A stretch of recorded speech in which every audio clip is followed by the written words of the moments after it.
Today's episode is proudly sponsored by the Rising Tide Mastermind. Each and every year, the Rising Tide Mastermind gets together in Atlanta for a live event. This is one of the most anticipated events within the Rising Tide Mastermind. Normally, we have a Zoom call each and every week, but this is where we all come together and we become better friends. We learn more about each other and we help each other with their issues. It is my favorite thing, and I'm sure it is going to be your favorite thing to look forward to if you were a member of the Rising Tide Mastermind. That could be a possibility. To find out if the Rising Tide Mastermind is right for you and you are right for the Rising Tide Mastermind, go to scalinguph2o.com/mastermind and you can schedule a 15-minute call with me to find out more.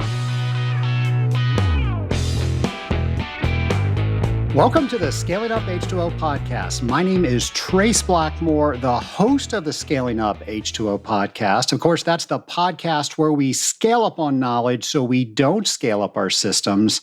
Nation, you probably heard this story before. When I first started this podcast, I had 10 ideas before I did my first recording. And at the time, I was out of ideas. Well, luckily, I came up with some more ideas. And now with well over 350 episodes, I still come up with ideas. Our team comes up with ideas. But thank goodness the Scaling Up Nation comes up with ideas. Nation, we need your help. We want to know what you want to hear on this podcast. What are you seeing in the field? What questions do you have? What do you want to dive deeper into? But don't stop there. Who do you want us to interview? Is there somebody that you know that is an expert in the water treatment industry and you want to share them and their knowledge with the Scaling Up Nation? If you do, and I know I'm talking to you, I know you have these ideas inside your head, please go to scalinguph2o.com/show idea, and you can fill out the form there and you can get that out of your head to our team so we can start working on that. Together, we're going to make sure we have thousands of show ideas so we can continue for hundreds and hundreds and hundreds of more episodes. So thank you, Scaling Up Nation, not only for listening to this podcast, but for making sure that we always have something to talk about on Scaling Up H2O. Speaking of talking about things, one of my favorite things to talk about is the hang. Now, you might not know the story about the hang. The hang was our solution to not being able to go to the Association of Water Technologies conference during the COVID era. I don't know if that's how you say that, but that's how I've said it. When COVID was going on and we could not get together and we couldn't have a convention in person, there was a virtual convention. And all the different companies that did virtual conventions, they did the best that they could, but let's face it, there was just that aspect of seeing your friends, talking about what was going on, and just feeling that connection with your peers. So we thought to ourselves as the team here at the Scaling Up H2O podcast, and we thought, why don't we do a Zoom call at the end of each and every night for the AWT convention and just decompress what was going on that day? What do you think of certain speakers? And we put that out there. And we had hundreds of people join us each and every evening for each one of those nights. It was very, very cool. So the hang was formed over that. And then we enjoyed it so much, we were like, hey, let's do this again. And we started doing that in conjunction with AWT. And then AWT decided to go a different direction. So we've kept up the hang each and every quarter.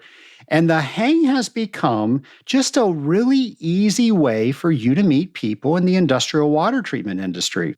Let's face it, when we talk to people about what we do on a day-to-day basis, people don't get it. They don't understand the context. They don't understand the equipment that we work on. But when we talk to our peers about things that are going on, We don't have to explain all that background. They just get it. So, with that, that's why we continue the hang. And the format for the hang is very easy. So, on July 11th, which is our next hang, starting exactly at 6 p.m. Eastern Time, going until 7 p.m. Eastern Time, we will all join together on the hang, and I'll have a few announcements of what's going on in the industry for you. And then we will quickly get you into breakout rooms. Now, we specifically break you out into smaller groups so you have face time with other people in this industry. People introduce themselves, talk about what's going on, and maybe they say, I have a lot of information or I'm an expert in this field. If anybody has any issues within that field, maybe I can help you out. Or maybe somebody says, I'm having a problem with this piece of equipment. And maybe somebody there knows what the solution is. One of my favorite stories is about a water softener. And this one gentleman tried everything and they could not figure it out. They had the manufacturer on a Google Hangouts call, and the manufacturer could not figure it out. Of course, the customer was getting frustrated. They were getting frustrated. And on the hang, they're like, I'm sure nobody can help me with this because we've been dealing with this forever. And I'm sorry, I don't remember the specific problem. But another gentleman said, I think I know what's going on there. I've seen something like that. How about you and I connect off the hang? And they did that. And they had to troubleshoot a couple of things. It turned out to be some part, I think, and that softener is working.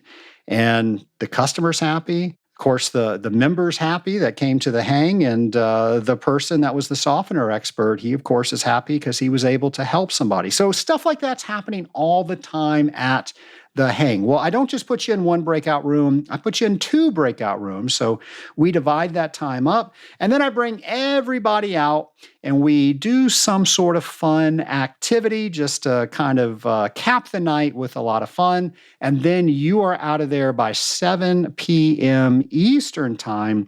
So, nation, all you got to do to have all of that fun, to meet all of those people, is to go to scalinguph2o.com/hang, HANG. You can register for that. And trust me, you will be glad that you did. Speaking of networking, I cannot tell you how vital it is to know people within your industry. A friend of mine told me that you're never more than two people away from meeting the person you want to meet. And I'm going to give you an example of this. This just happened. The Rising Tide Mastermind, which is the mastermind that I lead for the industrial water treatment community.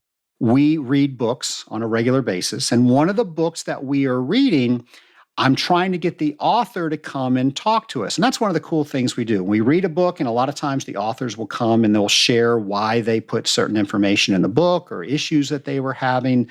Maybe there were things that the publishers made them take out because the book was too long, because publishers always want to shorten the word count of books because I think that sells more books. And they might say, yeah, I really wanted to put this in here. This is what it is, and I'll share my notes with you. We get that all the time. So that's what I wanted to do for this particular book. But I was not getting any traction going through normal channels, getting this speaker or getting this author to come speak with us. I went on their webpage, their company webpage, sent some emails. I heard nothing. So what I did, I reached out to people in Mastermind and asked them who they knew. And actually, there was somebody that knew this author, and they made an introduction. So, nation, I cannot underscore enough how important it is to get out there and meet people. I know some people take to that a lot easier than others. So if that scares you a little bit, I've got some podcasts. Search how to get over social anxiety at networking events. I think we've got a podcast on that. In fact, I know we do, and we'll put that in the show notes page. I just don't have it on me right now. So I think that's proof that you're never more than two people away from meeting the person that you want to meet. You just have to make sure you are doing your part to be in those circles. Nation, we always like to keep you apprised of what's going on in the industrial water treatment community so you can become better industrial water treaters. So, I want to tell you about the BOMA 2024 International Conference and Expo taking place July 13th through 16th in Philadelphia, Pennsylvania. I am such a fan of BOMA, Building Owners and Managers Association. I had the privilege of serving on the local board here in Atlanta, Georgia, and just so many great relationships that I was able to develop there. And of course, share all the wonderful things that building owners and managers need to know about industrial water treatment. Well, this is not just a local conference. This is all the local chapters, and this is their main head chapter that they all go to, and you can go to. This is the international conference. So we'll have all the information that you'll need on our events page. And then the other one is the International Water Association World Congress and Exhibition taking place in Toronto, Canada, August 11th through 15th. And this is where they're bringing key stakeholders and contacts within the entire water sector together. And they're focusing on urban water services, and all things around drinking water. So if this is something that interests you, we'll of course have all of that information for you on our events page. You can get to our events page by going to scalinguph2o.com, navigating over to our events page, and you will not only see these two conferences, you will see everything that we know that is going on within the water treatment industry. Now, I started this show with an ask. If you had an idea, to please let us know that. If you have a guest, please let us know that. If you have an industrial water treatment activity, a show, a training, whatever it is, let us know that too, because we really want to make this calendar the one place that every industrial water treater goes to just to see what's going on. So if you know something that we don't know, let us know that too, and we will make sure to get that information up there. Nation, I have known our next guest for years, and I'm really excited to get to our interview. My lab partner today is Blaine Nagao, Senior Director of Smart Release Technology at Dover. Welcome, Blaine. Thanks for having me. Blaine, you and I go way back. I'm trying to think that the first AWT that you and I met, my memory doesn't serve me well. When was that? When was your first one? My first training, I want to say, was like 97, somewhere in there. I think I calculated, and there's going to be a bunch of people on here that'll back calculate it and figure out that I'm wrong, but I think this was my 29th AWT that I just went to. Man. Something like that. 20, more than 25, less than 35. How's that?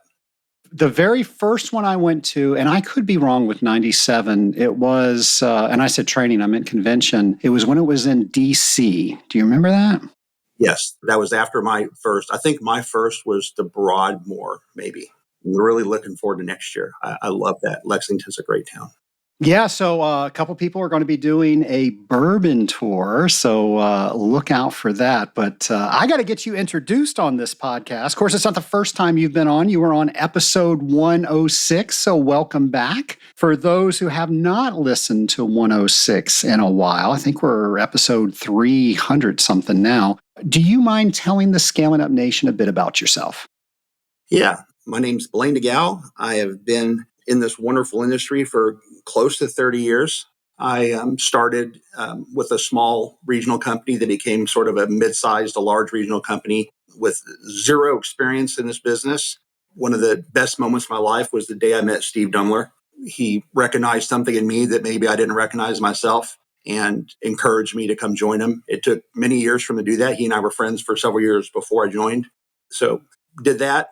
That evolved into a fairly good sized regional company, went through, the growing pains and all those things, and distributorships with people like GE and equipment things. And there came a time where our equipment offering became a bigger part of our business than I think we ever anticipated. So we started a company called H2 Tronics. And I'll back up that a lot of the driving force for that was the e-service support program.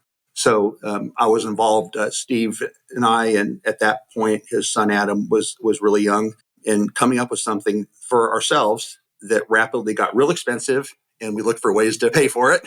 And, we commercialized it. So between that and our equipment offering, we started H2tronics. I ran H2tronics for many years with the help of a lot of really talented individuals. I can't name them all, but I can tell you right now that's a brain trust for sure. And I guess 5-ish years ago, Frank Lacrone approached me at a moment of weakness and suggested that we join forces. It had been hinted at before, and it was a great time in our evolution. We'd grown to a point where we really could use the partner. And, again, one of the best days of my life, second to Steve, was meeting Frank. That was a super, super good thing for me. So joined them. We got that up and going, did some acquisitions, had a lot of fun. I got to participate in the Aquaphoenix business for as much as I'd like to, which was fantastic. It's a really neat company. It does a lot of things. And about 3 years ago, I decided that it was time for me to exit the working world and take on the world of scuba diving full time. I'm jealous. I think I did 400 dives, I think, in 14 months or something like that. It was fun. And started my consulting business and started doing consulting. And one of my consulting customers was Dober for the Smart Release.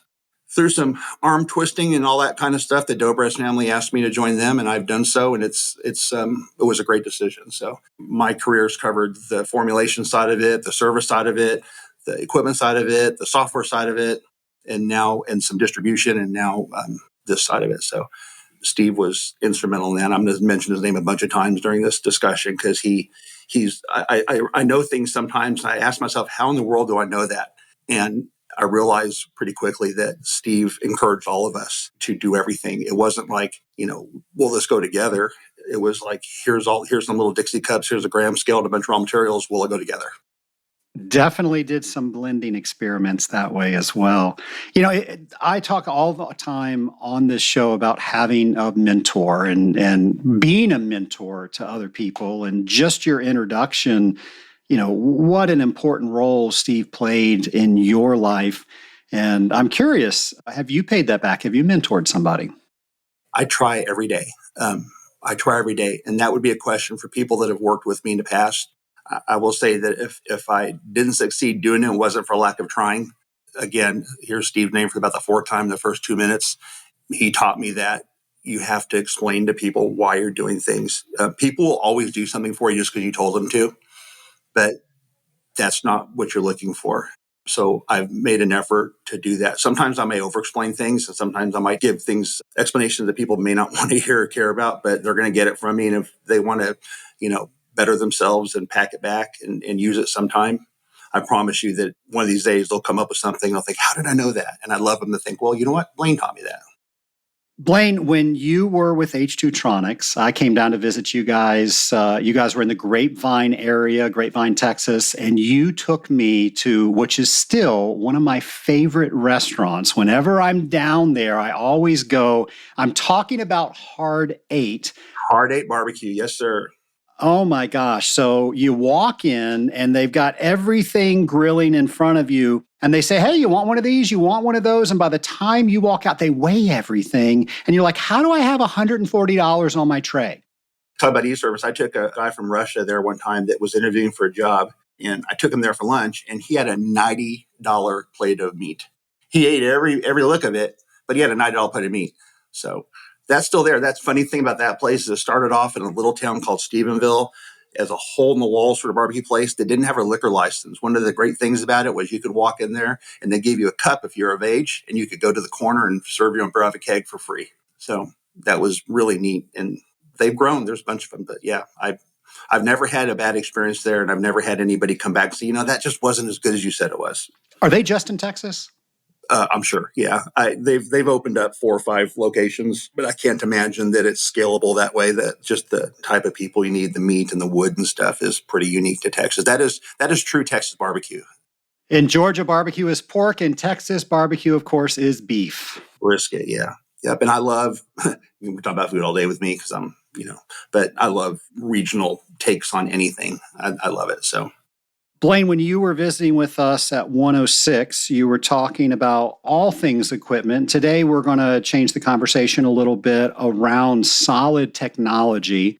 And this is not new technology. This has been around for a while. I'd be surprised if our listeners have not had some sort of an experience with solid technology. And if I could go back to when that first came out, however many years ago that was, one of the issues was how it dissolved and how concentrate the mix was as it dissolved. And then over time, that wasn't an issue anymore. It was an issue because the water pressure might have been higher at one location than another, or it might have been a hotter water or colder water.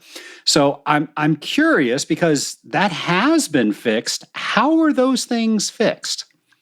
They were fixed, I guess, going back to those days.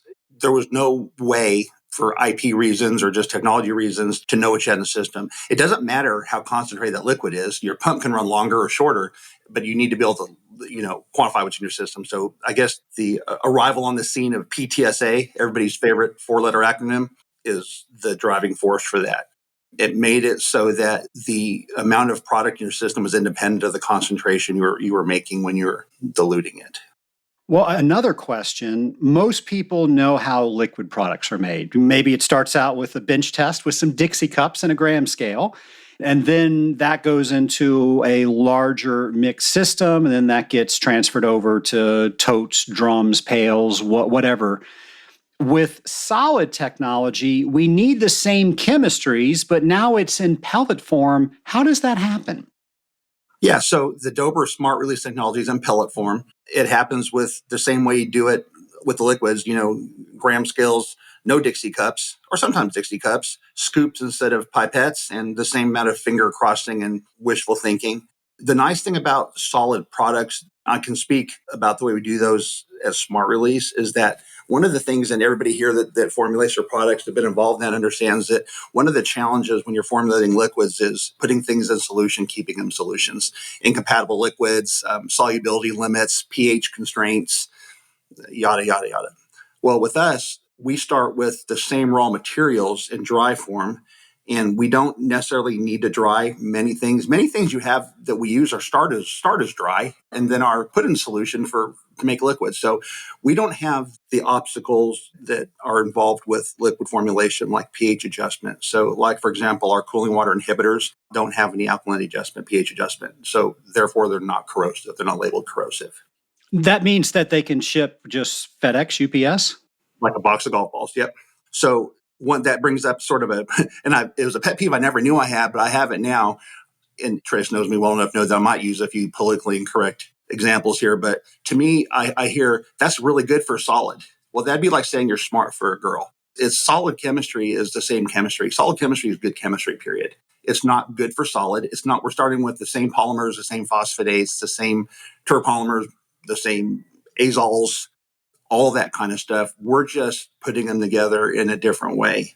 So when I hear, well, that's really good for solid chemistry, it drives me nuts because, it's good for chemistry. The polymer and the phosphonates and the azoles, they don't know how they got in the system. They just know they're in the system. So the one thing for us, though, specifically, is our products are basically free of any sort of binders or anything like that. There's some things in there, very little, like single digit percent, less, maybe a couple percent of things that help flow, powder flow. But in general, ours are, 99-ish percent active as raw. So we have to make sure that we put it together and it tabletizes, that it stays together. Getting things to mix together as a powder or in solid form granules isn't that difficult. But imagine taking a handful of dry sand and saying, I'm going to make a tablet out of this.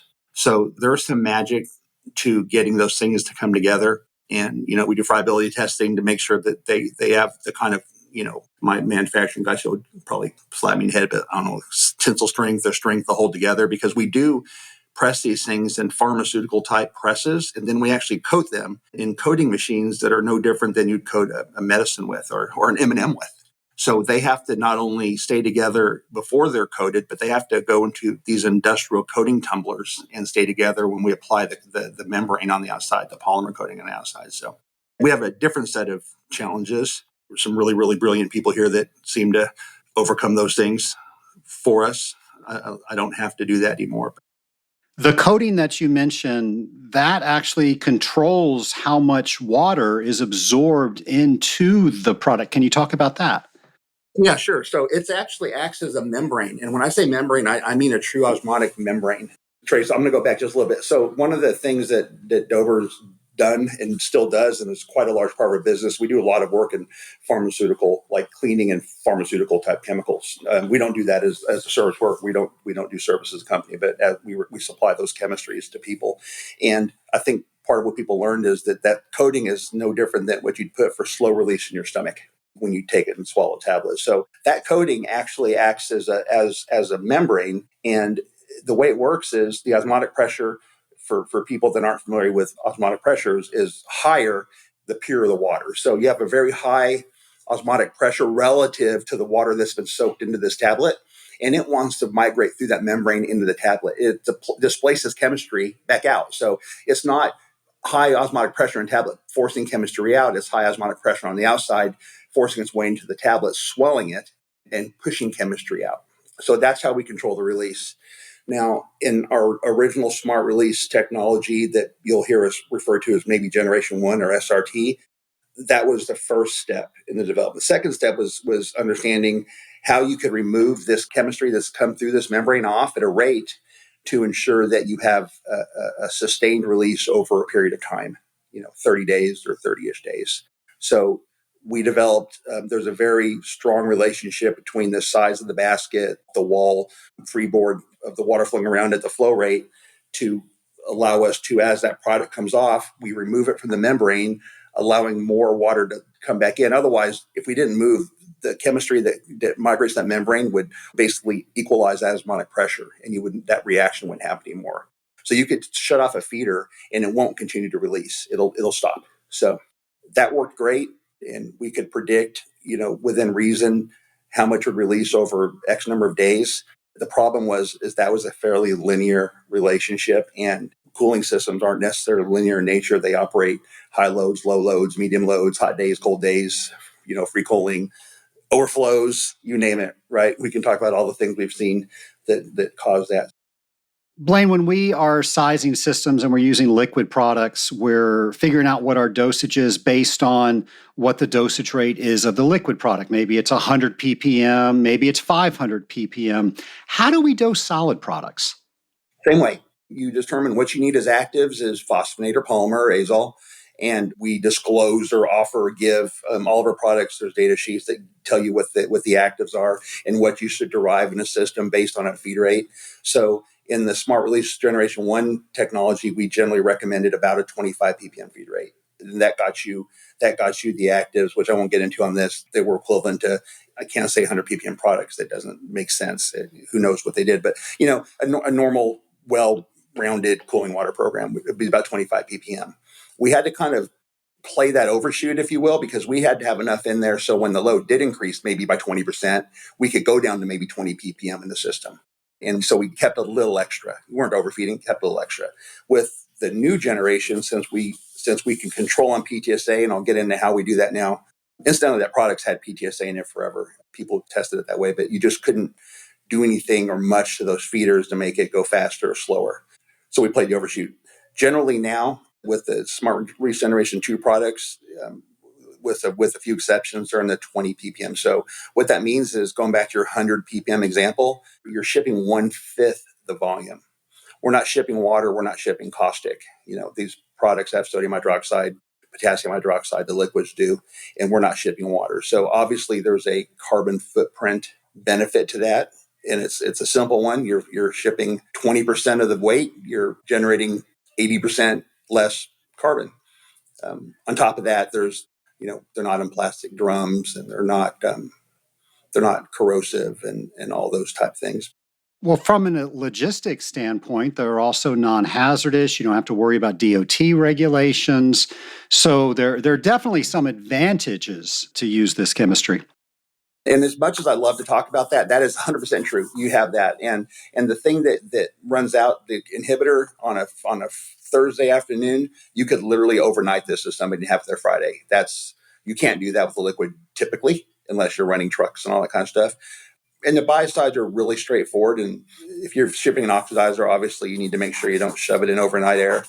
But all of our inhibitors are not corrosive. And we offer several formulations for different, we won't get into LSI, RSI, or PSI because we don't want to get all those comments going here. But that's a whole show. Pick your three letters. We offer formulations that address a good percentage of what you'd run into for waters. Your water where you are now is much, much different than maybe water in Phoenix. Now, I want to say that, and I could be wrong, but I want to say it, that these products are more popular on smaller systems that where people are climbing up a ladder and it's hard to get product up to the roof where the cooling tower is. Now, if we're talking, let's say, a 3,000 plus ton cooling tower, do we have an application for solid chemistry? We do. And it's funny you say that because, the perception has been for solid chemistry in general that they work better in smaller systems. And I think that's true. And I've seen power plants with large solid feed systems where they have 10 feeders, 20 feeders lined up in a row. For whatever driving factor that was, they chose to do that. So there's no technical reason why you couldn't do bigger systems. But logistically, filling 10 feeders or changing 20 bottles out or whatever that is didn't make as much sense. But yes, we have solutions now for much, much larger systems. We regularly install these things on multi-thousand ton systems going with Smart Release Generation 2, which we'll talk about here in a minute. But I will also say that I'll put on my mentor hat for a second. Be real careful. And I know you know this. This isn't your target you, but this whole how many thousand tons you can treat, because 3,000 tons in Phoenix uses maybe 3 times the water as 3,000 tons in Georgia. So that's the thing I've fought since I've been on the solid feed side because of this mindset of tonnage versus what's feasible. I find people talking and it's good for 200 tons, it's good for 300 tons, it's good for 1,000 tons. Well, maybe not. Well, if I could join you on that soapbox for a second, it's not just the tons, because we can have a 3,000 ton system and it could have this huge sump or it can go straight into the building. So we are water treaters. We got to know how much water we're treating. Ask the questions, water treaters out there. What's the temperature? What's the metallurgy? Ask too many questions because the devil's in the details. Solid, liquid, electronic, whatever your poison is, the devil's in the details. Well, let's go there, Blaine, if you don't mind. So I'm now calling you. I've got this customer. They're in downtown Atlanta. What are some questions you're going to be asking me to make sure that we get the right product to them? We want to understand the makeup water. We want to understand your expectations on cycles. Again, pick your 3-letter abbreviation on what levels you want to run so we can select the proper product. We want to understand the load profile. Again, another thing that you'll get is, I've got a 3,000 ton system, but it only has 1,000 ton annual average load. Yeah, but does that mean 2,600 pounds in the summer and 400 pounds in the winter? Size and things like that, because that does matter quite a bit when you're doing any solids, because you want to make sure that you size it so you're not, especially now with our Generation 2 technology, since we don't necessarily have to do a 30-day. Maybe it's 3 days, maybe it's 300 days, but we want to understand what your demand's going to be. And then real importantly, why is this customer looking to change? What is it that, a Frank Lacrone, my other mentor, had this thing that was what sucks about Aqua Phoenix. It was a weird thing to say, but he would ask people in meetings, what sucks about Aqua Phoenix? Well, I want to know what sucks about why you want to switch to solid. Why are you changing from company X to Trace Blackmore? He's smart and he's a big, tall, good looking fella, but there's more to it than that. So very attractive, Blaine. Very attractive. If you, too bad this isn't a video podcast because I'm having trouble focusing. But, but those kind of things. It's no different. It is no different than the questions you'd ask for liquids. It's not. The only thing that's different is I think we can check some boxes as far as environmental stewardship, carbon footprint, employee health and safety, meaning is someone taking a rope and pulling a 5-gallon pail up through a roof hatch? Or to the case of your 3,000 ton system, are you keeping 300 gallons of corrosive liquids? You may have a freight elevator that goes to the 10th floor, but do you really want a 300 gallon tote of corrosives on the 10th floor? Because Murphy's Law, if Murphy was a real entity, definitely a water treater. Murphy's Law applies to water treatment more than anything else. I think you're right. It's going to be right above the president of the entity's office buildings where that tote's going to leak. I don't know why, but you are so right with that. There is one building that we take care of in downtown Atlanta. Actually, there's several, but there's one I'm thinking of. It has the most beautiful mahogany floors that we have to get out of the freight elevator. And then because it doesn't go where the cooling tower is and where all our equipment is, we've got to take all of our products across this beautiful mahogany floor to get where it needs to go. Why did they design that? Well, because the people that do the interior design are not the same people as the architects. So, it's just like I said, Murphy's Law of Water Treatment. I always say that, buys you need customers. The pump always loses prime. Contract customers, the pump always gets stuck on hot. That's how that works. That's just how it Pump works. always loses prime 5 minutes after you leave the services and not 5 minutes before you get there. It's just the way it works. So, and the pretty floor is always the one that you have to drag a tote across on a pallet jack that you've wrapped duct tape around the wheels. Blaine, you were mentioning, a tote versus the box that you guys ship in, and I can say we have a warehouse here. Our liquid products, which we're a huge fan of, but they're in totes, they're in drums, and they take up so much space. And we now have the products that we use that are solid. We've built some wooden shelves, and we have at least the equivalent, if not more, in such a smaller footprint. Yeah, it's 1/5 and maybe 1/7, sometimes a tenth the weight volume. So, with that, if somebody hasn't considered that, they're probably thinking, well, there's got to be a huge cost. So, I'm just curious. So, if everybody's used to doing liquid chemistry, do they need to get in their mind that, okay, 10 times more is what I'm going to spend on a solid chemistry, but there are all these benefits? No, that again goes back to the solid mindset of it's great, but it's a lot more expensive. Do the products cost more per pound? Absolutely. They're 5 times more expensive than a 200 ppm product, but you feed 1/5 as much. That works out okay. I will say that probably pound for pound, because there's a lot more handling and manufacturing, so to speak, that goes into products. Yeah, they're a little more expensive. But if you factor in one simple thing, and this isn't one of those famous subjective ROIs where if the moon's lined up with Saturn and the space shuttle's flying upside down on a Thursday, that it'll work. Price per pound is price per pound. If you're shipping a pound of liquid, corrosive liquid, versus a pound of non-corrosive solid, the price per pound for freight is going to be different.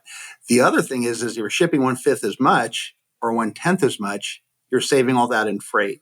And I would encourage everybody to do a simple calculation. Take a product that cost, and I'm going to use numbers that aren't real here, but take a product that costs you $1.25 a pound to make, and then take a solid product that costs $10 or $11 a pound, and then figure out, if you're going to feed 1/5 as much of it, add $1 a pound for freight or 60 cents a pound for freight in there and see what that looks like. It's remarkable, the difference.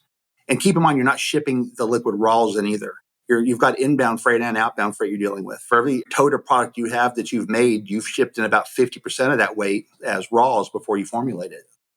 It's a great point. Blaine, you keep referring to 2.0 technology. Tell us about that. So when I was with Aqua Phoenix, Dan Dobrez and I think John Dobrez came out, and a gentleman who's no longer around here, who's moved on, came out and said, we've been challenged to innovate. We want to innovate. And we'd like to use me, Blaine, to do that. I've been a consumer of smart release products since I was in water treatment. I've been a big believer in solids. They said, we want to be able to do some things. And I said, well, I know how to do that. I've got it figured out. And they said, well, what do you mean? And again, here comes one of my politically incorrect analogies. I said, you've always had the best bullet. I just think you've not had the best gun. We need to come up with a better gun. And the technology and smart release, this membrane technology isn't a gimmick. It's not a misnomer. It's truly a functional part of the product. So I said, let's capitalize on that. Let's change our mindset and let's get that stuff out of there as quickly as we can. Let's suck that stuff through there and then get it in the system the same way. So smart release, we didn't talk about this much at all, is the smart release chemistry doesn't use chemical pumps. There's no metering pumps. We simply push the chemistry through the vessel, sort of like a pot feeder, all the time at a very low flow rate. And that's how we release that product. With SRG 2.0 or recirculating smart release, we actually do the same thing, but we stop that flow and we have another little booster pump. We've all used those Grundfos type red recirc pumps when we didn't have enough flow through our systems. a really reliable recirc pump, and we actually recirculate the liquid within a feeder. So we have a much bigger feeder, holds twice as much. There's some freeboard in it for liquid, and we're sort of charging a battery. I'm still using that membrane, but I'm circulating water through there at a higher rate. I'm allowing that chemistry to come out, be stripped off that membrane, and be put into solution. And I'm making sort of a semi-concentrated solution. I'm charging a battery. And only when I need that power does the PTSA sensor tell my motorized ball valve to open up, pushes product through into the system, and shuts off when the PTSA level gets hit. It's still no chemistry, no chemical pumps, plenty of chemistry, sorry, no chemical pumps. But we're opening a valve, a motorized ball valve, a good high quality motorized valve. I can get on my soapbox about motorized valves and solenoids for blowdown if you want. Actually, I remember a demonstration that you did for the AWT where you're not a fan of diaphragm valve or the little, what are they called? I can't remember. Solenoid valves. I'm not a fan of them. I'm just, again, Murphy's Law is that that's the one that where someone's paying $9 at 1,000 gallons for water that sticks on, and their floor drain can't take the blowdown. Well, I remember you were talking about that, and you took a stick or a coffee stir or something, and you shoved it in that valve, and you allowed the valve to close, and it broke it off. And I think that was such a good. No, I don't think that was me, but that would probably happen. I think that, or it was me. I'm old. You can't see me. I'm giving you credit for that because I thought that was the best demonstration to why motorized ball valves are a better choice. Oh, you're talking about motorized ball valves doing that? Yes, I did that. I thought she made a solenoid valve do that, and I was like, no, you were talking about how solenoid valves would stick open, and just a little bit of debris would give you an issue. That was me. A June bug will kill a solenoid valve. A June bug leg in the wrong hole will do that. Yes. So motorized ball valves. So we put a motorized ball valve. Solenoid valves are great if the water's not full of debris. I mean, they're you can't argue the fact that there's millions and millions of them out there, and they do work 99.99% of the time. The problem is that 0.01% is going to be your account. So we use motorized ball valves and let the chemistry through. So the nice thing is we're taking this technology that's been proven for 15 or 16 years now, this membrane technology, and we're exploiting that. We're circulating water through there. We're still letting it come out. The homogeneity of the mixture is really good. The release profile stays the same. If you were to shut the system off for months or years or days or whatever, it'll stop releasing still. Once osmotic pressure equalizes in that liquid, you're not going to leach it all out into a big goo ball. It's going to stop itself or slow down for sure. But we let it out. I'm a big fan of solar stuff, and it's like having solar cells. You charge your batteries up, and then when you need the power, you don't have enough. It's a great analogy. Yeah, there's a green analogy, right? So Smart Release Generation 2 takes in the same chemistry, the same products, in the same product, literally the same products, and allows us to feed them in a way where we can control. So that does a couple things. So our biggest feeder in the Smart Release Generation 1 is 15 pounds, though you can put those in series and do a lot more of them in parallel, excuse me. But Smart Release Generation 2 starts at 30 pounds on our metal feeder. But on top of that, your feed rate is, 20% less. So you get the benefit of double the pound capacity and 120% of the water that you can treat per pound. Blaine, let me ask you, if somebody is thinking, okay, this sounds really good, especially maybe they have the mahogany floors too that they've got to walk across. Is it all or nothing? So what I mean by that, can they just simply maybe use the inhibitor as a solid and use some liquid biocides or whatever that mix is? Please, please, please, please, absolutely, amen, hallelujah, and all that kind of stuff. That's another thing. This whole solid, that goes back to my knowledge about solid chemistry. Solid chemistry isn't the be all end all for everything. Neither are gadgets, and neither are all gas systems, and neither are whatever. There's not a single solution for anything in my mind. If you can replace the inhibitor, for example, but you're feeding commodity sodium hypochlorite, maybe the plant uses it for something else. Maybe they have it coming there anyway. Use the bleach. Use it. Works great. There's people that Trace and I both know that are big fans of that, and there's people that we know that aren't fans of that. Your biocide of choice or your biodispersion of choice, absolutely. Not using solid chemistry. If you're using solid chemistry for the reasons that you want to be a better steward of the environment, you want to eliminate some of the corrosives, you just love Blaine and you want to send him purchase orders. I don't, the motivation is what it is. And you're not doing it because you can't do all solids because maybe your customer wants to feed glutaraldehyde or something. Well, that'd be the same as saying I don't turn off one light in my house because I can't turn them all off. So I'm just going to leave all my lights on. You got to do what you can do. And there are a lot of times where pH control is you have to do it. You have to do it. You either do that or you use 10 million gallons a year extra water. So feed acid and feed solid chemistry. Maybe you need to feed glutaraldehyde. Maybe you're in an account that's necessary. There are schools of thought that glutaraldehyde is what you need to feed. Feed glutaraldehyde. Blaine, so somebody's got a controller and a couple pumps on the wall, and let's say they're not very old. They call you and they said, "We'd really like to use a solid inhibitor here." Do they have to get rid of all that equipment and bring new equipment in? How do we match the right equipment for the products we're using? Yes and no. You don't need chemical pumps anymore. You don't need tanks unless you're doing a hybrid system like we talked about where you're feeding some liquids and some solids. So yes, it is a different setup.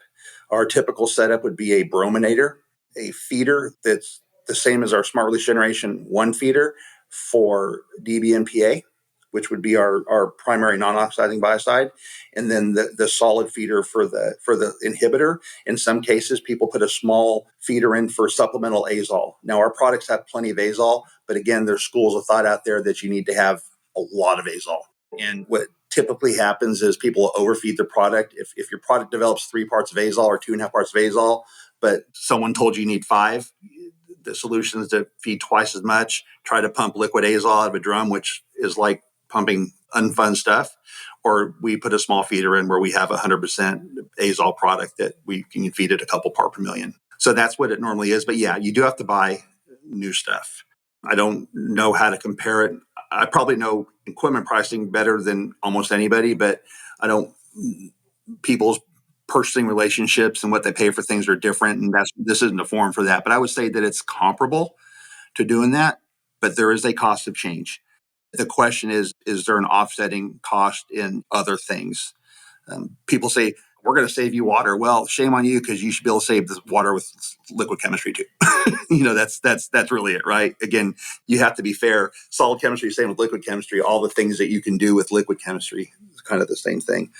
If you want to go super fancy, you can do whole skids with everything on it. If you already have a controller, it stays. PTSA sensor stays. Your pigtail plugs into a motorized ball valve instead of to a pump. So when you need PTSA, it's opening a valve instead of turning on a pump. We do use a power to open capacitor closed valve. We do that because some people have controllers that don't have Form C relays, don't have power to open, power to close relays. So it's a 2-wire motorized ball valve.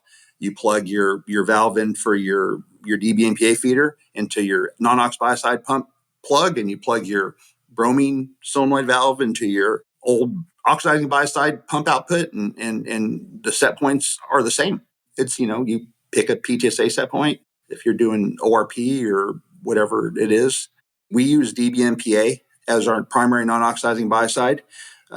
It's nice because it's really predictable in how it goes in solution, and we can pretty accurately predict how much, if you need X number of pounds. Again, going back to your 3,000 ton system analogy, 3,000 ton system with 100,000 gallons of water is not the same as 3,000 tons with 10,000 gallons of water. So you have to put on your water treater, big person pants, and figure all that stuff out.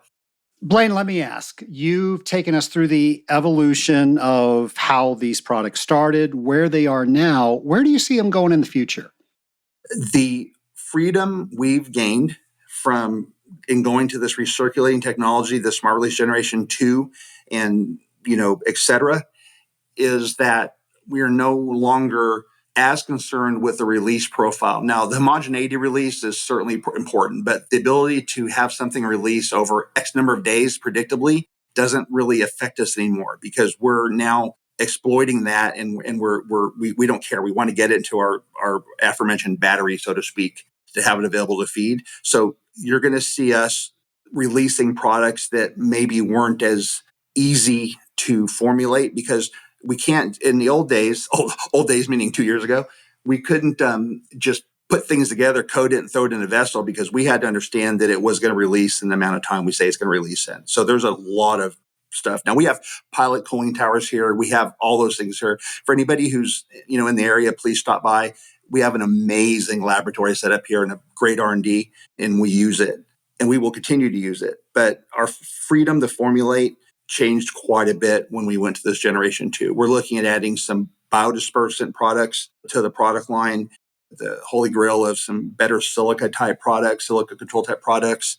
We do offer closed loop products and those type of things also, but our ability to custom formulate or to innovate on the formulation side has always been there, but it's a lot less complicated now with the smart release generation 2. Blaine, with all the installations you've seen, with all the surveys you've seen, with all the good things, the bad things, what must people keep doing? What do you want them to stop doing? People need to keep, and this is really cliche, keep learning. I can get on my CWT bandwagon. I wasn't on my CWT bandwagon for a long time. My CWT number is like 200 and something. It's really low. I've been around doing this for a while. And again, going back to Steve Dumler, he and I did it first as an example, and then we made everybody else do it. So continue learning, read, understand how AI is going to affect you. If you do AI and look for cooling water, you might get something about like foreskin hygiene and animal husbandry, but you're going to get something weird like that. But keep at it, keep understanding how to exploit that. What I want people to stop doing is trying to be cool and get brownie points and feng shui style points for equipment. I don't care whether you have a yellow pump, a green pump, or a red pump, purple pump, clear pump. There's no points for style. You can have a gray controller and a black pump and a red pump and a yellow pump. People need to start picking the equipment that works, not the equipment that the person chick you get a pizza and talk to you about, not the one that's easiest to get because it's down the street. Now, there's merit to that. You want to be able to get parts and stuff conveniently. And Trace knows, I come from an industry where there's certainly camps, equipment camps, right? You have the W people, the A people, the P people, the L people, I don't want to leave anybody out. So fill in the letter. And that's great. You should trust and enjoy what you're using to the point that it's functional. And I saw this week. People have to stop picking equipment based on a popularity contest or based on the fact that it's got the best flashy light, and start picking things. And that goes for solid feed chemistry, liquid chemistry, anything. When we started building these smart release generation 2 systems, we took a spare no expense approach to that. There's always value engineering that goes on. You'd be irresponsible to your consumers if you didn't do that. But we took a do it right the first time, because we're not a service organization. We don't sell direct end users. We don't have a fleet of people running around fixing stuff. So we had to make things that once we put in the field, we didn't get the reputation of having, the best broken equipment in the world. You've educated quite a few people on solid technologies. They might have some more questions. We'll have your contact information on the show notes page. Now, last time you came on episode 106, I asked you our first round lightning questions, and you've made it to round 2. So are you ready for those questions? Oh, no. Blaine, what would you say your superpower is? I think it's absorbing. I think I'm sort of a sponge when it comes to things. My kids and my wife would probably argue that that's my bad power, but I seem to be really adept at understanding things like calculations and technology and kind of seeing how things. So I think my superpower is just my ability to absorb information. Looking back at your water treatment career, what would you say your most proudest accomplishment has been? CWT, for sure, because it was back then, and I'm sure it's still the case. There was this mystique about it. There was a pretty low success rate, and it was a validation of. I worked really, really hard my whole career, but especially hard at the beginning when there was not a lot of us doing a lot of work, and it really validated the fact that, going back to Steve, that even in my role where I wasn't a quote unquote salesperson. Really, none of us really were that. I was not a quote unquote service person. We all were literally a bunch of hats in it. We all still were able to go take that exam and do Steve proud. And Steve did the same thing. Steve went and took it too. I took it. He took it. Darren took it. We all took it in roles that were not historically taking it. So CWT for sure. If you had a magic wand and can change anything about the world, what would you change? um, Man, Trace, these are such. I feel like I'm running for Miss America or something. Well, these are round two. So, I mean, the point values are double. So these are harder. So I've been very fortunate. I'm pretty well traveled. I've flown I don't know how many millions of miles on American Airlines. I spent a lot of time in overseas. I would do my best to kind of change the perception of what America is, or people's perception of what America is.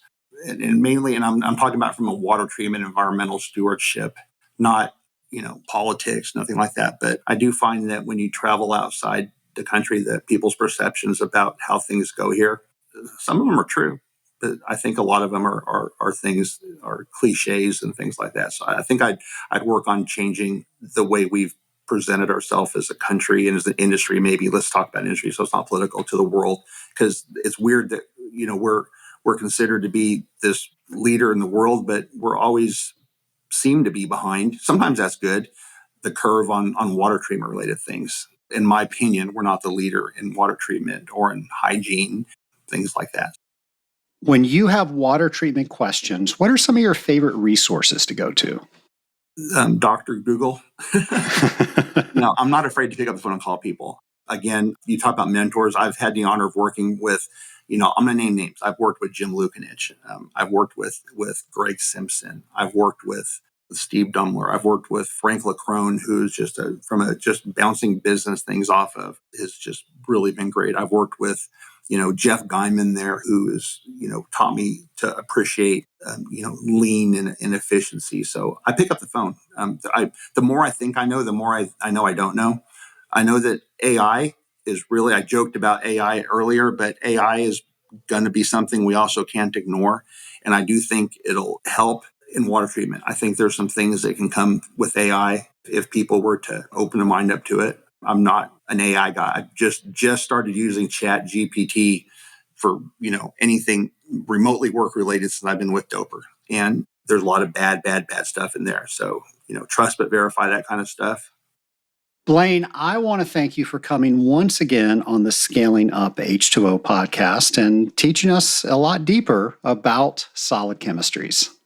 Can't tell you how much I appreciate you having me here.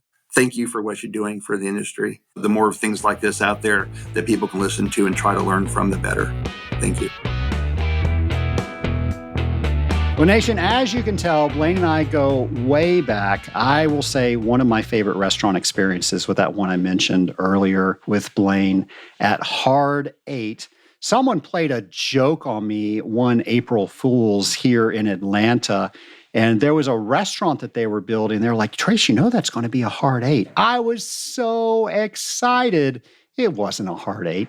Anyway, that person had their laugh and my heart was broken. But if you are in the Dallas-Fort Worth area, please, if you like barbecue, Texas barbecue, which is beef, it's what's for dinner, you go to Hard 8 and make sure you're going to pay for it a little bit because you're going to want one of everything that they have.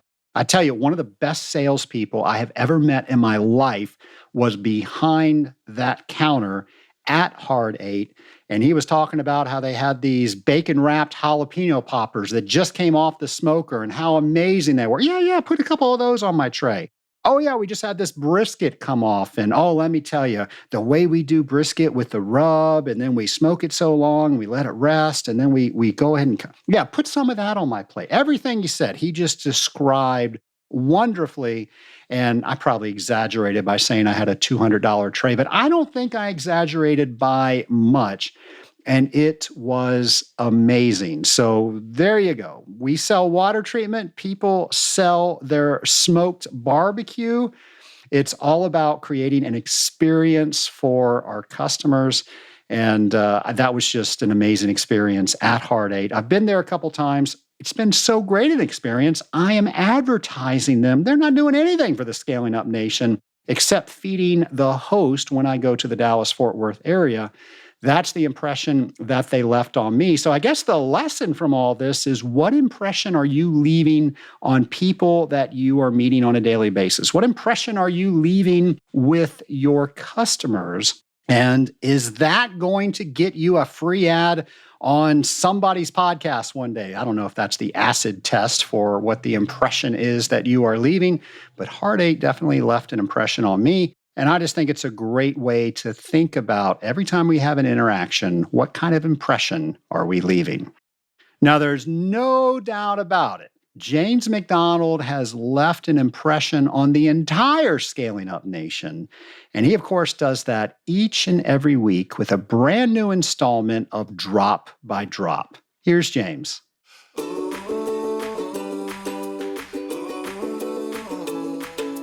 Welcome to Drop by Drop with James, the podcast segment where we wonder, explore, think about, imagine, and learn industrial water treatment. You guessed it, drop by drop. Together. In today's segment, I have a what if for you. What if nitrite drops in a closed loop, but conductivity remains the same, and the makeup water meter shows zero makeup was used? What could cause this curious pattern? Is nitrite reacting or being consumed in some way? Could the makeup water meter miss low flow makeup? Could unwanted microbiological activity be the culprit? Have you thought of all the ways nitrite could change in a system, and how other parameters may or may not change as well? I'm James McDonald, and I want to encourage you to be like water by forming bonds with those around you, dissolving new knowledge, and making worthy ripples, drop by drop. James, thank you for making us smarter as we travel through the year, week by week. People love James's Drop by Drop. And of course, this is, I think, the fourth segment that he's done over the past 4 years of our show. So if you want to catch up on what he's done this year, that's so easy. Go to our show notes page by going to scalinguph2o.com. And we've got all of that listed there. So if you are not up to date on everything that's happening this year with James's Drop by Drop, you can definitely get up to date. Now, speaking of that, I have heard where companies are using this podcast to try to educate their employees, their team, to try to encourage them to look for different things when they're out in the field, and then share that when they're having team meetings. Companies will assign podcasts, and then somebody will lead a conversation. We've started doing some quizzes that we're just starting to sample and put out to try to help with that facilitation of those conversations. And a lot of people are using James's Drop by Drop in previous segments for that as well. So if you lead a team or if you're on a team, you might want to consider, how do you bring some of this free content that we have in the Scaling Up Nation with this podcast to get your team a little bit further than where they are, a little bit talking more about what they're currently talking about, having some fun along the way, and making sure you're always doing best practices. So just something to consider, especially since you have an entire week until I release a brand new episode. But don't you worry, that'll be next Friday. Until then, have a great week, folks.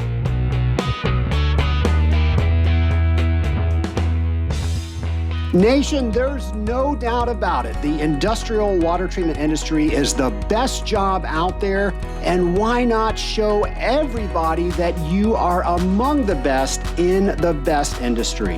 Well, one of the best ways I know to do that is to let people know that you are a certified water technologist. And if that is something that is on your list to undertake, and I sure hope it is, a great way to start is to go to scalinguph2o.com/CWT prep to sign up for our CWT prep course to build your confidence so you can sit for that exam. Nation, you deserve to be your best and give your best. So to help you with that, go to scalinguph2o.com/CWT prep to start getting ready to sit for your Certified Water Technologist exam today.